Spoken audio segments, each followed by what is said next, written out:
Greetings. Today, in pharmacology, we are going to introduce a very important topic, topic of hypertension, drugs used in management of hypertension. So this will be our introduction video that we are going to be doing today. So we'll be looking at hypertension, which is just simply increased or elevated blood pressure more than the normal. So in this case, hypertension just means increased blood pressure. So the blood pressure ceases to be normal. It increases the pressure in the blood vessels, the arteries. It increases. So that's what we're going to be talking about today, hypertension. So blood pressure, which is equal to cardiac output and peripheral vascular resistance. So this is just a formula that is showing you how blood pressure is calculated. We were calculating blood pressure from the cardiac output there and also peripheral vascular resistance. So BP is equals to CO, which is cardiac output, times PVR, which is peripheral vascular resistance. Then how do we calculate the cardiac output? So cardiac output is equals to stroke volume times heart rate. So that's the formula. So how do you get to define what these terms means? So what is cardiac output, what is stroke volume, and what is the heart rate?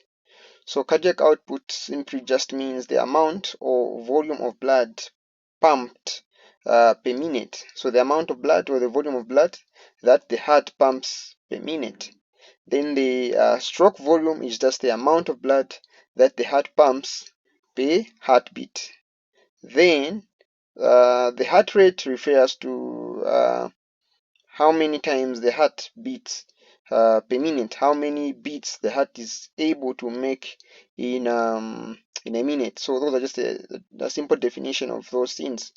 So mostly when we are doing the topic of the blood pressure, we are mostly focusing on the cardiac output.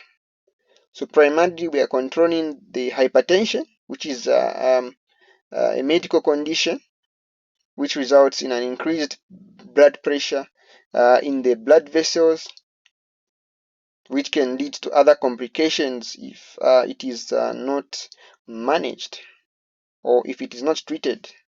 So BP control is regulated at 4 sites. When you are administering those drugs, you are controlling BP at 4 sites depending on the drug that you are given. So the brain, the heart, the arteries, and also the venues. So the drugs that you give, or the brain itself, or the let me just say the system, the autonomic nervous system has got a way also in which it regulates the blood pressure. So in the brain there is what we call the baroreceptors, which are able to sense the pressure of blood in the vessels, and then they will send signals that will control the heart rate and the peripheral vascular resistance. So that's how blood pressure is controlled. Yeah, so that's how it is controlled on these 4 sites. So the heart, the arterioles, peripheral vascular the resistance. Yeah, so the peripheral vascular resistance is controlled at the arterioles, where if the blood pressure increases, what we expect, there is going to be that vasal dilatation. If the blood pressure goes below, which is hypertension, then we are going to have some constriction. So that is under the autonomic nervous system. That's how it is controlled. So these antihypertensive drugs act at these 4 sites that we've mentioned. So the drugs that we are giving, antihypertensive drugs, the drugs that we are giving in increased blood pressure, they're acting at these 4 sites that we have mentioned. So this is just a classification of blood pressure for adults. That is as of 2003. This is what we had so far. We look forward to see the latest, but this is what we can learn from. So we are expected to know this. Even in MCQs, it can come. You or even just in where you have to classify blood pressure. When do you say the purpose of this classification is for you to know when someone has got high BP, if someone has got high blood pressure.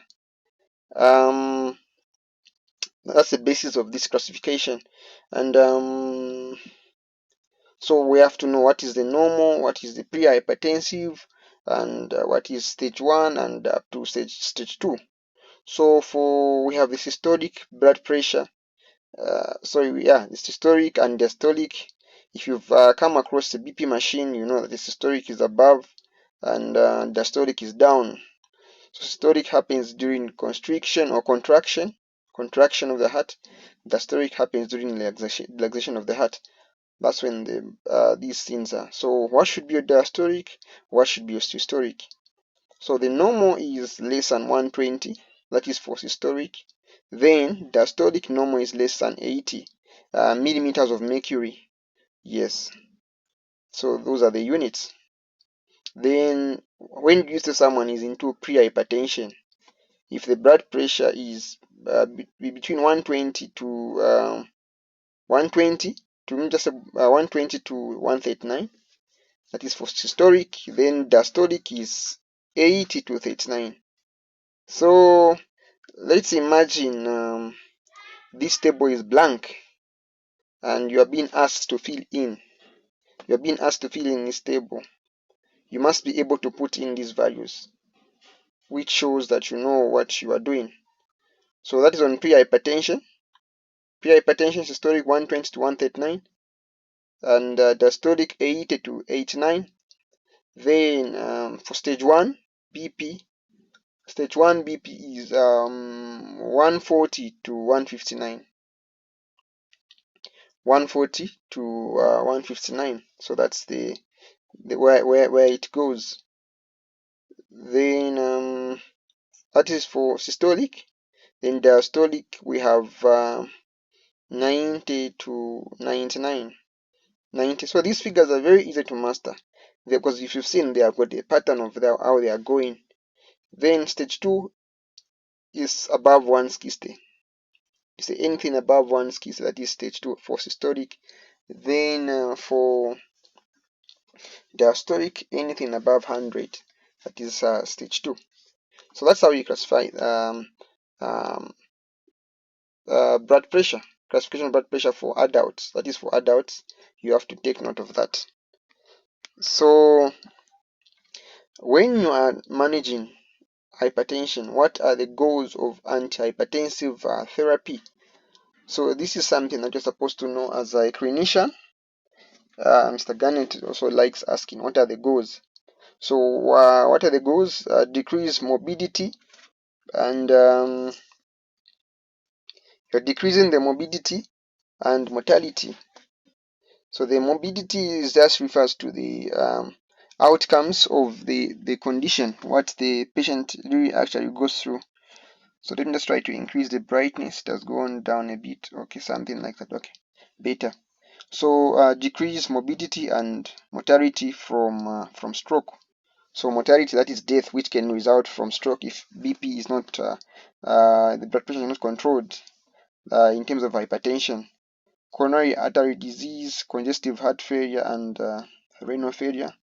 Then maintain the function and quality of life, minimize adverse effects, treat comorbidities, maximize therapy of other cardiovascular risk factors. So these are the things that you have to look at. Very important to know as well. Sure, because you find it on the hospital, not just in the exam. So that's how it goes. Then diuretics, this will be a topic on its own, but we can just rush through it. So we are going to have a lot of drugs that we are going to be talking about specifically. Talk about the diuretics, we talk about the ACE inhibitors, we talk about the beta blockers, and many other drugs that we can talk about that are used in management of hypertension. So how do the diuretics work? They are decreasing plasma volume and cardiac output, reduce peripheral vascular resistance. Then diuretics lower blood pressure primarily by reducing the peripheral vascular resistance, which is the PVR. So they are reducing the volume, blood volume, and cardiac output. And with time, they are producing what we are calling vasodilation, thus reducing the peripheral vascular resistance. Because vasodilation happens in the uh, peripheral vascular region area in the peripheries, where we have these blood vessels. So what happens when using these diuretics? Sodium causes increased vasoconstriction as a result of increased intercellular calcium through increased sodium calcium the exchange. So the diuretics, of course, they will lead to loss of fluids. Yes, they will lead to loss of fluids, and you know that this when the fluids are lost, when the sodium is lost, in that case, it is going to also contribute to the control of the blood pressure in the peripheral blood vessels. Yes, so that is what happens. So through the increased sodium calcium exchange, you know what happens. Where sodium goes, the water follows. So when sodium is reabsorbed, it means it is going to increase the blood volume. The blood volume is going to be increased and the pressure is going to be increased there. So diuretics can be used as monotherapy for management of mild to moderate hypertension. So we'll go deeper in this. We'll talk about this more in details. So just try to know about that. So for centrally acting sympathetic drugs, the drugs that are used, we have methyl-dopa and clonidine. Later on, we'll go and discuss more about this. So on the centrally acting sympathetic drugs, just know that you have got two, methyl-dopa and the clonidine, and you're supposed to know how they are used and when it can be used. So methyl-dopa can be used in the treatment of mild to moderate severe hypertension, particularly used in the treatment of hypertension in pregnancy. So methyl-dopa is safe to use in all trimesters. So also used in hypertensive emergencies, given as IV infusion. So these are the details that you're supposed to know. So this is the case. So we also have clonidine there. So for today, this is where we are going to end as we introduce the topic of hypertension, management of hypertension. Then the assignment, I'm just going to give you something that you're going to look at. Look at how the a specific drug called digoxin. How is digoxin used in the management of hypertension? When is digoxin indicated? And when is digoxin contraindicated? Very important drug you're supposed to know about. Also find out how ACE inhibitors are used in the management of hypertension. Look at the different types of ACE inhibitors, the drugs, examples of any ACE inhibitors, um, and why are ACE inhibitors regarded as first line of drugs to use in the treatment of hypertension. Look at the beta blockers, which one are being used, and also look at the diuretics and examples of diuretics. There are types of diuretics. Look at that. Then when we'll come and do them together, revise them together, and just have a clarity together. So thank you so much. This has been me, just with introductory tutorial on hypertension. Looking forward to meet you as we get to go into details. Thank you so much. Don't forget to do the assignment, look at digoxin. I repeat, when is digoxin indicated, when is it contraindicated, how is digoxin used in the management of hypertension, look at just the ACE inhibitors, why are they considered to be the first line of um, in treatment of hypertension, look at the beta blockers, and also look at the diuretics, examples of drugs of all these drugs and when they can be used. So when we can be moving at the same page. Basically, if you know about the I'm not guiding you here now. If you know about the digoxin drug, when is it indicated, when is it contraindicated? If you know about the ACE inhibitors, the example of drugs like enalapril, yeah, that's an example of enalapril is an ACE inhibitor drug. And why are these drugs used as first line drugs? Then we go to beta blockers, examples of beta blockers, when can be used, when can they be used in the treatment of the management or treatment of hypertension. Diuretics, how diuretics used in the treatment of hypertension, and not just knowing the types of diuretics, the loop diuretics, all those things, calcium channel blockers, all those things. Know the examples, know the types, know when they're indicated, know when they're contraindicated, which drugs are used as first line, which drugs are used as second line. Know specific drugs like the betero, cavedero, all those things. Like we said in pharmacology, it's about knowing the drugs, like the way you know your friends, the way you know that this one likes talking. For example, we said methyl dopa is a drug that can be used in pregnancy. It is very safe in pregnancy. It can be used in all the trimesters of pregnancy. There are specific drugs which are used in the management of hypertension in pregnancy, and they are only, maybe you can say it's only used in the first trimester. So that's the information you're supposed to know about these drugs. If I remember, between labetalol and carvedilol, but it should be labetalol, which can be used in the first trimester of um, of pregnancy. Get me right there. So that's what we are talking about. This is how you should be thinking. Yeah, when it comes to these drugs, this information is very important, because when it comes to an MCQ question, for instance, I tell you to say methyl dopa is only can be used to treat or manage hypertension only in the first trimester of pregnancy. True or false? Of course, you know that that's false, because we said methyl dopa is safe to be used in all trimesters. So that is very important to know about specific drugs and when they are used, depending on the condition or on the situation, because it will even help you to answer certain MCQ questions.